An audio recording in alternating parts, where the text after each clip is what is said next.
I'm the boss. दोस्तों, जैसा हम लोग सोच रहे थे ऐसा कुछ भी नहीं हुआ। भारतीय नौसैनिकों की हत्या को लेकर अमेरिका ने कहीं पर भी गलती नहीं मानी और न ही माफ़ी मांगी है। ट्रंप ने पीएम मोदी के सामने बैठकर G7 समिट के दौरान ऐसी ऐसी बातें बोली हैं जिसे सुनकर आपका खून खौल उठेगा। इतना ही नहीं, इसी बीच अमेरिका ने भारत के खिलाफ एक ऐसा स्टेप चला है जिससे पाकिस्तान बहुत ज्यादा खुश है। इस समिट में आखिर हुआ क्या, अमेरिका ने ऐसा क्या किया और डोनाल्ड ट्रंप ने आखिर बोला क्या है, तो चलिए पूरी खबर आपको इस वीडियो में विस्तार में बताते हैं।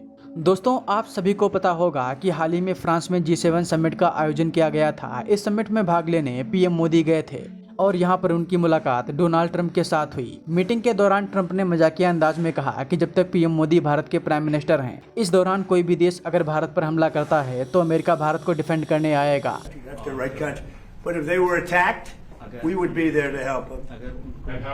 If anybody attacks that man, we're going to be there. Now, if there's a new leader, I'm not sure about that. If there's a new leader, I don't know about that. But if they're attacked and he's the leader, we're going to be there to help. असलियत में America ऐसा कुछ भी नहीं करने वाला, बल्कि Trump ने मजाकिया अंदाज में ये बात बोली है।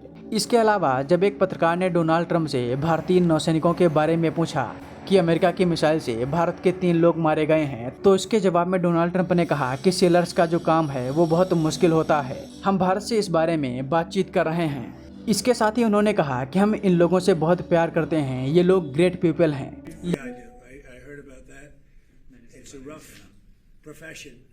लेकिन ट्रंप ने वो बात कहीं पर भी नहीं बोली जो भारत के लोग सुनना चाहते थे। ट्रंप ने कहीं पर भी इस हमले को लेकर गलती नहीं मानी और ना ही सॉरी बोला।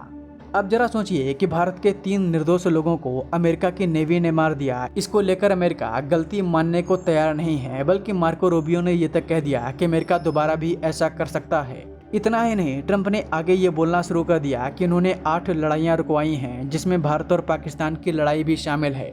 आप पहले ट्रंप का ये वीडियो देखिए। We'd like to see that one end. I ended 8 wars, and to be honest with you, I thought this would have been one of the easier ones, but यहाँ पर मुझे लगता है कि पीएम मोदी को भी कुछ बोलना चाहिए था। भारत अभी लगातार कोशिश कर रहा है कि अमेरिका के साथ रिलेशन खराब न हो, क्योंकि भारत के पास खोने के लिए बहुत कुछ है।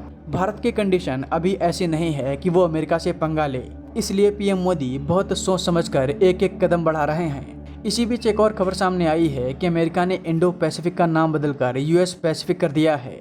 इस पूरे इलाके को पहले अमेरिका इंडो पैसिफिक बोलता था, लेकिन अब अमेरिका ने इंडो शब्द हटा दिया है जो भारत और हिंद महासागर से जुड़ा था। इतना ही नहीं, अमेरिका ने इसका जो मैप जारी किया है उसमें भारत के नक्शे को भी गलत दिखाया गया है। दोस्तों, यहाँ पर मैं आपसे पूछता हूँ कि क्या पीएम मोदी को भारतीय नौसैनिकों और इंडिया पाकिस्तान की लड़ाई के बारे में ट्रंप के सामने कुछ बोलना चाहिए था या नहीं? इसका जवाब आप कमेंट बॉक्स में दे सकते हैं। मैं वाकई में जानना चाहता हूँ कि इस मामले पर आपका क्या कहना है। और हाँ, यहाँ पर आपसे एक रिक्वेस्ट है। एक वीडियो बनाने में रिसर्च से लेकर एडिटिंग तक कई घंटे लग जाते हैं, इसलिए अगर आप हमें सपोर्ट करना चाहते हैं तो इस QR कोड के जरिए कर सकते हैं।